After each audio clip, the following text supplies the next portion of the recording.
চাকরিহারা group C group D কর্মীদের মাসিক ভাতার ঘোষণায় হাইকোর্টের প্রশ্নের মুখে রাজ্য সরকার।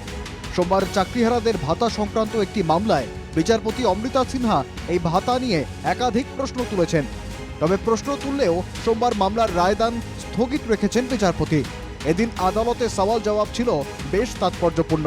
বিচারপতি অমৃতা সিনহা বলেন, আপনারা চান 25,000 টাকা করে দেওয়া হোক।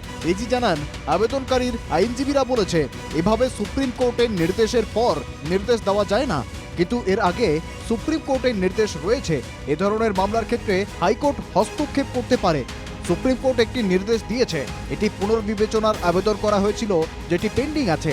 বিচারপতি বলেন, এই যে 20 থেকে 25,000 টাকার পরিমাণ কিভাবে নির্ধারণ করা হয়েছে, এক্ষেত্রে লাভবান কতজন এবং কারা? এখানে অতীতের কোনো এরকম ঘটনার কথা বলা হয়েছে? এজি জানান, পুজোর সময় যে ক্লাব বা পুজো কমিটিগুলিকে অনুদান দেওয়া হয়। বিচারপতি অমৃতা সিনহা বলেন, যাদের টাকা দেওয়া হবে তারা তার পরিবর্তে কি করবেন? শুধু বাড়িতে বসে টাকা উপভোগ করবেন? সুপ্রিম কোর্টে কতদিন এই পুনর্বিবেচনার মামলা বিচারাধীন থাকবে? তাহলে তো একের পর এক আবেদন করতেই থাকবে। এই টাকার সঙ্গে তাদের বেতনের কত পার্থক্য থাকছে? এরপর মামলাকারীর আইনজীবী বিকাশ রঞ্জন ভট্টাচার্য বলেন, সুপ্রিম কোর্ট তাদের চাকরি থেকে খারিজ করেছে যাদের চাকরি নিয়োগ দুর্নীতির মাধ্যমে হয়েছিল।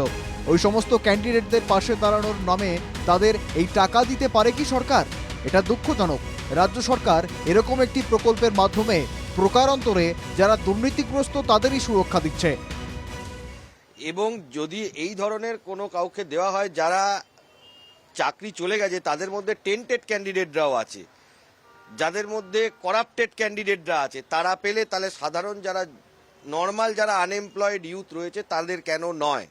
আমরা যারা যোগ্য group C group D candidate আছি, আমরা প্রথম থেকেই বলে এসেছি যে আমরা নিজেদের স্বপদে স্ববেতনে চাকরিতে ফিরতে চাই, আমরা কোনো ভাতা নিতে চাই না। তো সেখানে সরকার একটা কাজ প্রথম থেকেই করে দিয়ে যাচ্ছে, যেটা হচ্ছে যোগ্য অযোগ্য সবাইকে মিলিয়ে দিয়ে একটা গুলিয়ে দিতে চাইছে। এই একটা ইন্টারিম, একটা রিলিফ যাতে সংসার চালাতে কোনো অসুবিধা না হয়, তো এটা মুখ্যমন্ত্রী ব্যবস্থা করছিলেন।